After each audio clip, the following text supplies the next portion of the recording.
Bonjour, Cyril pour la Freeride TV. Je vous présente la nouvelle All-Star 2020. Donc grosse évolution sur la All-Star, une planche qui a beaucoup évolué, une planche qui a complètement été revue au niveau du shape, notamment la carène, on va voir ça. Sur au niveau du plan de pont, c'est des planches aussi qui ont été un petit peu revues, légèrement plus creusées ici au niveau des pieds.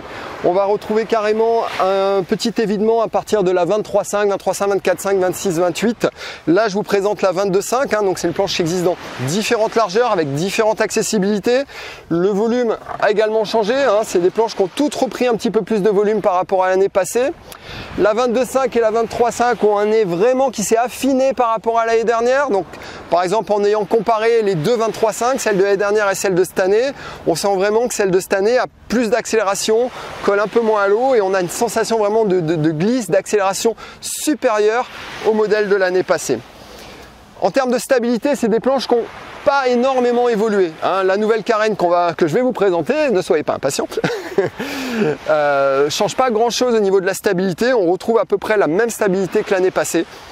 Donc la 22,5 est comparable à celle de l'année passée, même si elle a plus de volume, elle n'est pas plus stable, attention. La 23,5 est très stable par contre, équivalente vraiment à l'année passée, la 24,5, la 26 et la 28 pour les gabarits plus costauds. C'est une planche donc, qui a gagné du volume, qui s'est légèrement creusée comme je vous ai dit.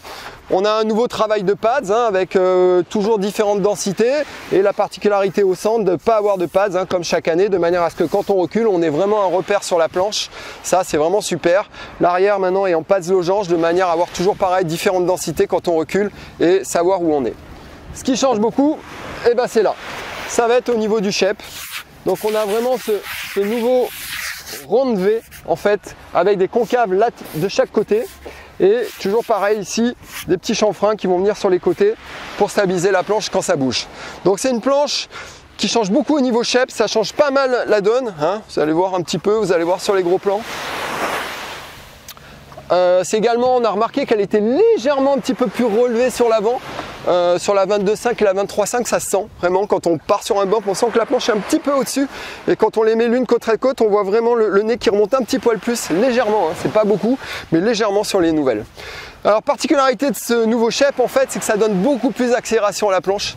La planche part de suite, alors que ce soit sur un départ de course, que ce soit sur une accélération quand on va mettre des coups de pagaie, vraiment la planche gagne en accélération. Du coup sur le plat, c'est une planche qui a gagné un petit peu de vitesse, qui va plus vite qu'avant, qui est moins fatigante et qui a toujours tendance à vouloir accélérer. Quand ça bouge, c'est super également parce que le moindre bump, on a la planche qui accélère, qui part. Donc upwind on gagne, downwind on gagne. C'est une planche qui gagne un peu sur tous les tableaux. C'est vraiment très intéressant.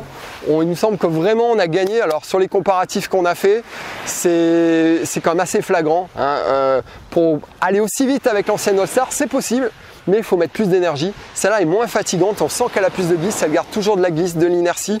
Et ça, c'est vraiment super. C'est une planche qu'on a pu essayer vraiment dans toutes les conditions. Sur du plat, dans les vagues. Alors en vague, en surf, elle est géniale. C'est vraiment ce nouvel arrière, ça la rend hyper maniable, hyper joueuse dans la vague. On se recule, on est hyper stable sur l'arrière. Et en downwind, c'est pareil. Dès qu'on va reculer sur la planche, on va avoir beaucoup de stabilité. Ça va être vraiment super sympa.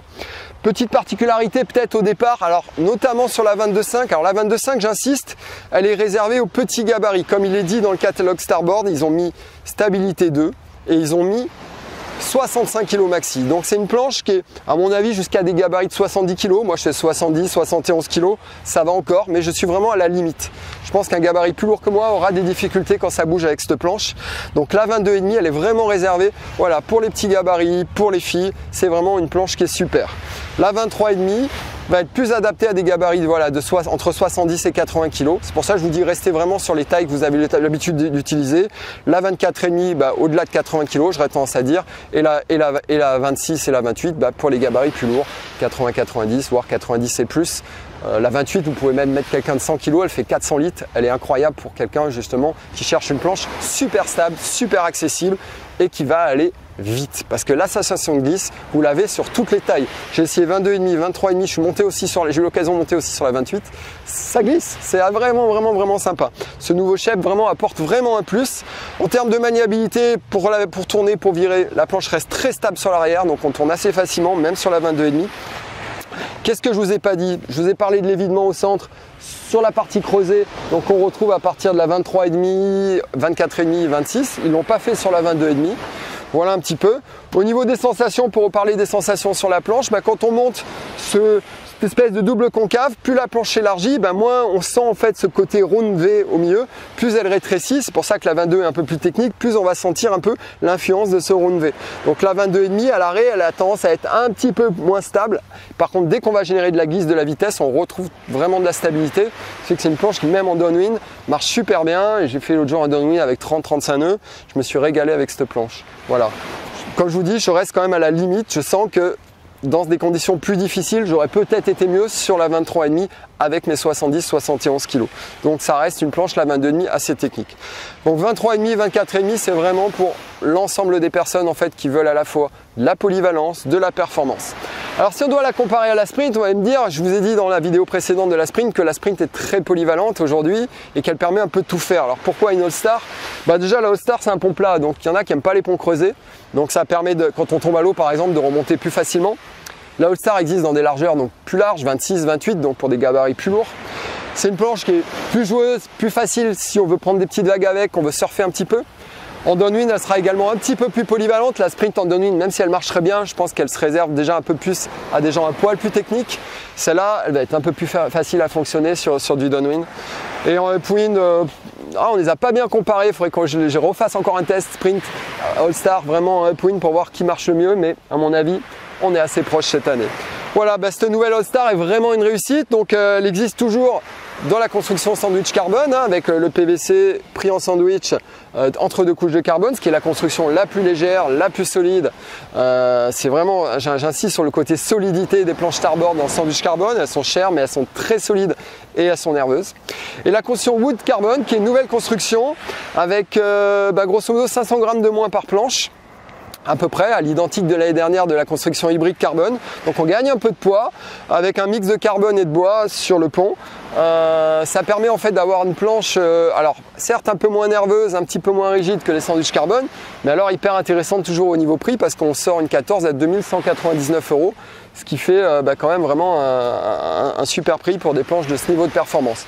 Alors attention, ça existe que de 24,5 à 28 en hybride, les petites tailles 23,5, 22,5 plus destinées à des gens vraiment qui font de la compète, n'existent que en construction sandwich carbone. Voilà, écoutez, cette All-Star vraiment, n'hésitez pas à venir l'essayer, même à passer au magasin, et c'est vraiment un gros coup de cœur encore cette année avec une vraie évolution de la All-Star, vraiment plus de performance.